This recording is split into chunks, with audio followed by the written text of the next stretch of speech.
A graça e a paz do Senhor Jesus, tudo bem com vocês? Hoje nós estamos iniciando mais uma aula do Panorama Bíblico. Hoje nós iremos estudar sobre o livro dos profetas. Nós aprendemos nas aulas anteriores que a Bíblia ela não é dividida em ordem cronológica, mas a Bíblia segue uma divisão por estilos literários. A primeira parte da Bíblia é o Pentateuco, depois vem os livros históricos, depois vem os livros poéticos e sapienciais, né, que nós aprendemos nas aulas anteriores. E hoje nós iremos estudar o livro dos profetas. Para a gente entender a mensagem dos profetas, é importante que a gente entenda o contexto histórico, né, que eles profetizaram. O contexto histórico em que os profetas profetizaram foi um contexto assim bem complicado para Israel. Israel tinha sido dividido em duas partes, né? No Reino Norte, conhecido como o Reino de Israel, composto pelas 10 tribos de Israel, né? Que tinha como rei o Jeroboão, que era um filho de um homem de confiança do rei Salomão. E o Reino Sul, conhecido também como o Reino de Judá, composto pela tribo de Judá e a tribo de Benjamim, que tinha como rei Joboão, né? Ele estava passando por um momento bem difícil, né, de divisão. Mas por que houve essa divisão, né, em duas partes, né? Porque Salomão ele foi um rei muito sábio, muito justo, mas no final do seu reinado ele acabou se perdendo um pouco, né? Salomão passou a se relacionar com muitas mulheres, com várias mulheres, acabou se entregando à prostituição. E Salomão também passou no final do seu governo a buscar um governo imperialista, um governo que tinha como foco a conquista de território, a conquista de riqueza. E Salomão passou a extorquir, né, o seu próprio povo com impostos abusivos, né? E nesse período, Jeroboão, que era filho de um dos homens de confiança de Salomão, ele se opôs a Salomão, porque em favor do povo, ele reivindicou a Salomão que Salomão diminuísse os impostos, né? Os impostos abusivos que Salomão estava cobrando do povo, né?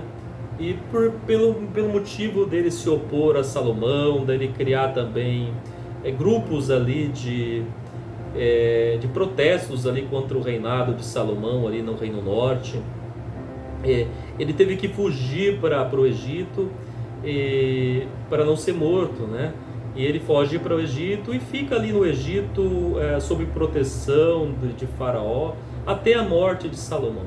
E quando Salomão morre, o povo do lado norte ali de Israel, o povo ele se rebelou ali, né? E exigiu, porque ali naquele momento Joboão, que era filho de Salomão, né, como toda a monarquia, ele iria assumir o lugar do pai, né? E o lado norte ali de Israel não aceitava isso, não aceitava o governo ali de Joboão. Então Jeroboão ele volta bem nesse momento e junto com o povo eles tomam posse ali do lado norte de Israel, né? E ali então Israel se divide em duas partes, né? O lado norte, que é o lado conhecido como Israel, que é composto pelas 10 tribos de Israel, e o lado sul, conhecido como Judá, né, composto pela tribo de Judá e a tribo de Benjamim, e com o rei Joboão. Mas esse momento se tornou um momento muito difícil, porque passou a existir uma rivalidade entre o Reino Norte e o Reino Sul. O Reino de Judá ele tinha como vantagem ter ali no seu território a capital de Jerusalém, além da capital de Jerusalém também o Templo de Salomão, e também se manteve ali em Jerusalém a tribo dos levitas, né? Toda a classe religiosa, toda a classe sacerdotal, ela se manteve ali na região de Judá. E a classe sacerdotal era a classe levantada por Deus, né? Com a responsabilidade de cuidar, né? De toda a parte religiosa, de todos os rituais religiosos. Então, assim, o reino de Judá tinha essa vantagem. Já o povo de Israel tinha como vantagem a ter uma representatividade maior, porque no reino de Israel permaneceram as 10 tribos, então eles tinham ali uma representatividade maior. E também na terra, no Reino Norte, tinha ali uma terra mais fértil, uma terra melhor para a agricultura, além de ter mais fontes de água ali, né? Então, assim, isso tinha como vantagem. Mas ambos os reinos tinham como desvantagem de agora ter uma rivalidade, né? De guerrear entre si, né? E de ser um povo que em oposição contra o outro, né? Então essa é a desvantagem, foi a desvantagem que os dois reinos tiveram. Jeroboão, logo quando ele assume ali o reino norte, o reino de Israel, ele vê a importância de estabelecer uma nova capital, né? Por questões políticas, por poder político, ele estabelece ali uma nova capital ali no norte, a capital de Siquém, Siquém, que é a cidade ali, se torna a capital. E ele nota também que ele poderia perder forças, né, se ele não construísse templos. Então ele constrói 2 templos, né, contra a vontade de Deus, né, porque o templo de Jerusalém, o templo de Salomão, foi um templo estabelecido por Deus, né, mas Jeroboão vai contra a vontade de Deus e estabelece 2 templos ali no reino de Israel, no reino norte, e contra a vontade de Deus. E ali começa uma idolatria ali a falsos deuses, e Israel passa pelo momento ali muito, muito difícil mesmo, muito difícil. E o reino de Israel ali, em guerra contra Judá, eles acabam se aliando ali, né, contra a vontade de Deus, né, se aliam aos assírios e para guerrear contra Judá. Mas o reino de Judá se entrega aos assírios como vassalo, né? E eles fazem um pacto ali com os assírios para que eles se entregam e fazem um pacto com os assírios para que os assírios guerreassem ali contra o reino norte. E os assírios então eles guerreiam ali contra Israel e tomam posse ali da região de Israel. E a gente não se vê mais falar sobre o povo de Israel. O povo de Israel se perde ali, né? Foge para outras regiões, a gente não ouve mais falar do povo de Israel. Então você nota aí que toda essa rivalidade acabou extinguindo, né, uma parte do povo de Deus, né? E os profetas eles profetizam ali, né? Eles profetizam ali sobre tudo isso. Mesmo assim, tudo isso acontece. E depois disso, com o passar do tempo, surge uma nova força, uma nova potência militar que é o Império Babilônico. O Império Babilônico vem e toma também Judá como escrava, e o reino de Judá passa a ser exilado pelo povo babilônico, se torna escravo do Império Babilônico. O profeta Jeremias ele profetiza sobre isso, ele profetiza dos 70 anos aí do cativeiro babilônico, né? Mas o povo de Deus ele se perdeu, né? E o povo de Deus ele passou a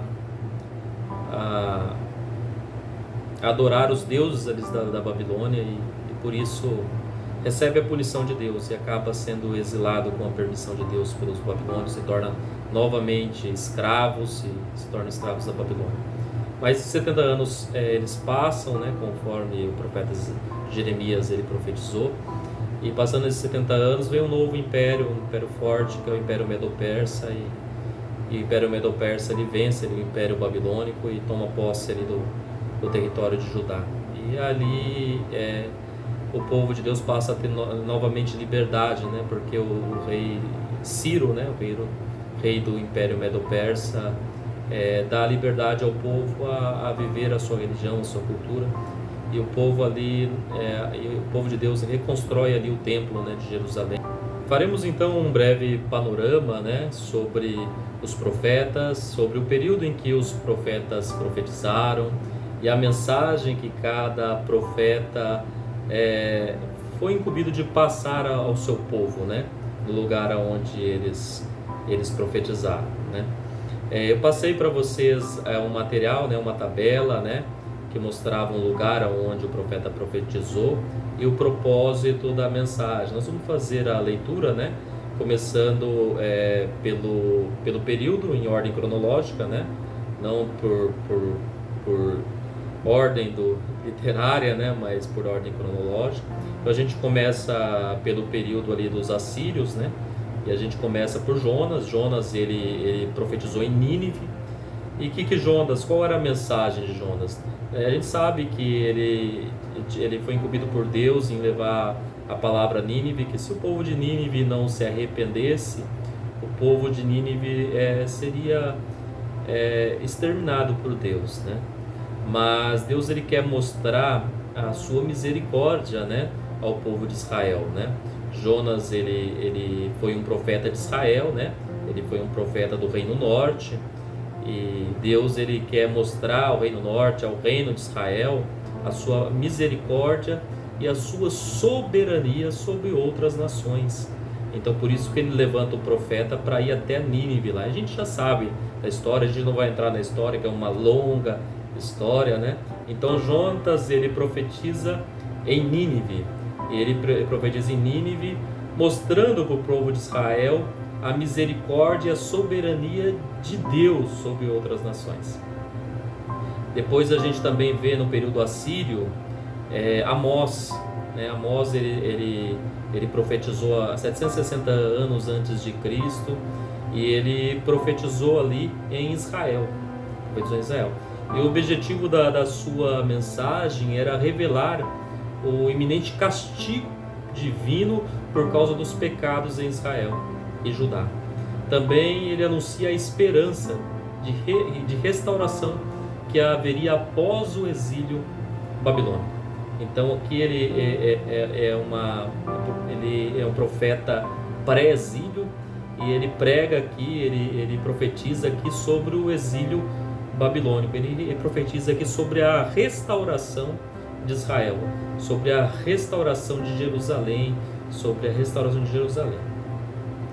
Depois vem o profeta Oséias, também profetiza durante o período aqui do período assírio. Ele profetiza ali sobre Israel, né? Sobre o reino de Israel. E a gente conhece a história de Oséias, né? A história de Oséias é um pouco uma Deus mostrando, né? O povo de Deus que estava desobedecendo a Deus, que estava se prostituindo por uma falsa religião, né? Então Deus ele manda Oséias se casar com Gomer, né? Com uma prostituta e dar dignidade a essa prostituta, né?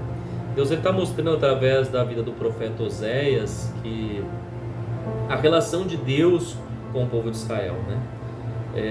Mostra que o povo de Israel é como aquela prostituta, né? Aí mostra a graça e a misericórdia de Deus sobre o povo de Israel, né?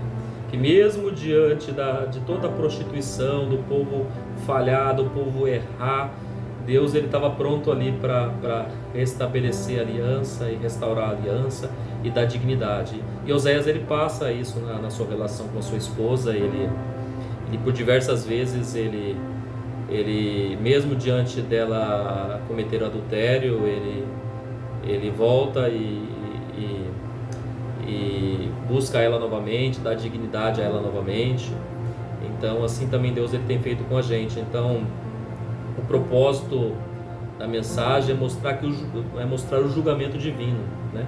E a restauração que aconteceria a seguir, né? Então assim, mesmo diante de toda do povo de Israel está em pecado, está em prostituição, está idolatrando a falsos deuses, Deus ainda derrama sua graça, sua misericórdia e dá dignidade, né? Muitos também relacionam a profecia de Oséias com Jesus, né?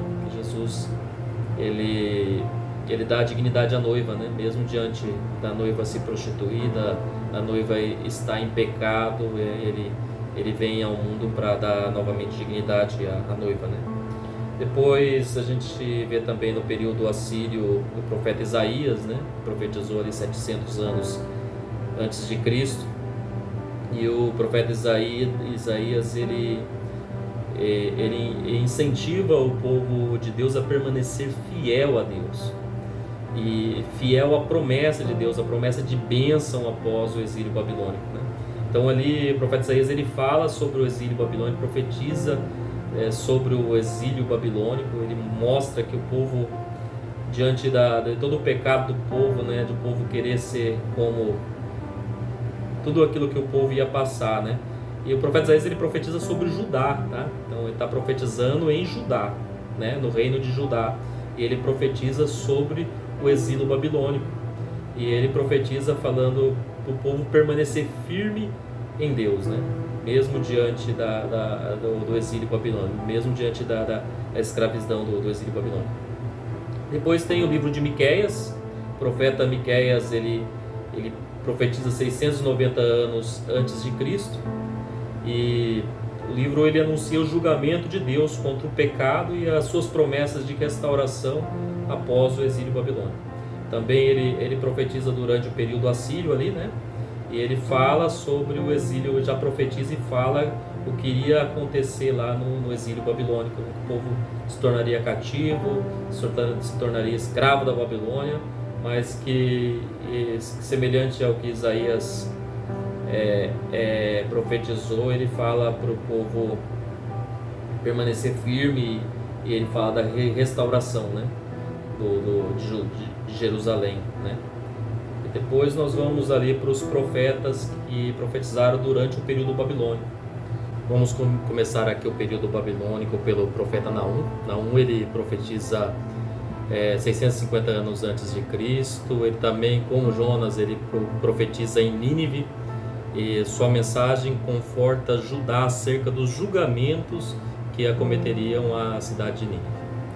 Depois a gente vê ali Abacuque. Abacuque ele profetiza 630 anos antes de Cristo. O propósito da mensagem era guiar o povo de Judá em direção à fé em Deus, e durante o período terrivelmente conturbado que o seguiria. Depois vem Sofonias. Sofonias ele profetiza ali em Judá. Sua mensagem, o propósito principal da sua mensagem é convidar ao arrependimento diante da invasão babilônica. Então, convidar o povo de Deus ao arrependimento, o povo de Judá em arrependimento, né, diante da invasão babilônica. E também fortalecer a esperança de restauração após o período de exílio, né? Então, ele traz a mensagem da restauração ali de Israel após o exílio, né? A gente sabe, diante da história do que aconteceu depois da vinda do Império Medo-Persa, né? Depois a gente vê a Jeremias. Jeremias ele profetiza, conhecido também como o profeta pessimista, o profeta depressivo, né? Jeremias profetiza em 580 a.C. Jeremias ele profetiza também para Judá, e o principal propósito da mensagem era exortar, né, os exilados acerca do motivo de suas provações, né? E também mostrar que o povo de Deus voltaria para a terra prometida ao se arrependerem, né? Então, Jeremias traz a mensagem do arrependimento, né? O povo de Israel, o povo de Judá se arrepender dos seus pecados, né? E daí ele fala sobre que o povo voltaria à terra, né, prometida, né, se eles se arrependessem, né? Fala da reconstrução de Jerusalém. Depois a gente vê ali Daniel. Daniel ele já profetiza já dentro da Babilônia, né? Ele já profetiza ali no cativeiro. Na verdade, ele não está no cativeiro babilônico, ele está tá ali junto ao reino, né, da Babilônia, Nabucodonosor. Ele profetiza ali junto a Nabucodonosor. Ele mostra sobre toda a soberania de Deus na história. Então ele mostra para o rei ali a soberania de Deus, né? Que o Deus de Judá, que o Deus dos hebreus é o Deus todo-poderoso, é o El Shaddai, né? Então ele mostra ali a Nabucodonosor a soberania de Deus, né? Depois a gente vê os profetas que profetizaram ali durante o período persa, né? Primeiro Ageu, 520 a.C. O propósito a sua mensagem era incentivar a reconstrução do templo. Então a gente aqui já inicia os profetas pós-exílio babilônico, né? Então Ageu ele profetiza a reconstrução do templo, e ele enfatiza a esperança de grandes bênçãos para o povo de Israel depois do exílio. Depois vem Zacarias. Zacarias ele profetiza 520 a.C., profetiza também para Judá, né? E o livro trata principalmente das bênçãos prometidas em relação à vinda do reino de Deus e em sua plenitude. Ele traz ali uma profecia messiânica, né? Ele fala ali sobre a vinda do Messias, né? A vinda de Jesus, né? Então a gente pode encontrar ali diversas profecias ali no livro de Zacarias sobre a vinda do Messias, né? Embora também Isaías já falava ali, né? Do período babilônico ali, ele já falava ali sobre a vinda do Messias, né? Depois Joel, 500 anos antes de Cristo. Seu propósito era chamar o povo de Deus ao arrependimento diante da realidade da chegada do dia do Senhor. A data é incerta. Me profetiza ali sobre o arrependimento do povo de Deus diante da realidade da chegada do dia do Senhor, da data que é a data incerta, né? Ele fala também sobre o Messias e profetiza ali sobre a vinda do Messias. E profetiza também para Judá, né? Aí o reino de Israel já não existia mais, né? O reino de Israel foi derrotado ali pelos assírios e acabou sumindo, se extinguindo, né? Depois a gente vê ali Obadias, que profetiza 500 anos antes de Cristo. Diferente, também profetiza durante o período persa, período medo-persa, mas ele profetiza Edom, a cidade de Edom, que era uma cidade vizinha ali de Judá. E o livro mostra que ele encoraja o povo de Judá que estava enfrentando problemas vindos de Edom, né? Então ele encoraja ali, ele profetiza ali em Edom, né? E ele encoraja o povo de Judá que estava enfrentando problemas vindos de Edom, né? Vindo da batalha, da guerra ali com os edomitas, né? Depois a gente vê Malaquias, 443 a.C., sua mensagem conclama a renovação da fé no período pós-exílio, com o anúncio da vinda do julgamento do Messias. Também profetiza ali sobre a vinda do Messias. Estou muito feliz por a gente estar terminando aqui o panorama dos profetas. Estamos também encerrando aqui o panorama do Antigo Testamento. Na próxima aula nós já iniciamos aí o panorama do Novo Testamento, né? Lembrando que o Novo Testamento é dividido em evangelhos, depois livro histórico, Atos dos Apóstolos, né? E depois as cartas gerais, né? As cartas paulinas, as cartas gerais e o livro de Apocalipse, né? E espero você na próxima aula, tá? Um abraço a todos, Deus abençoe.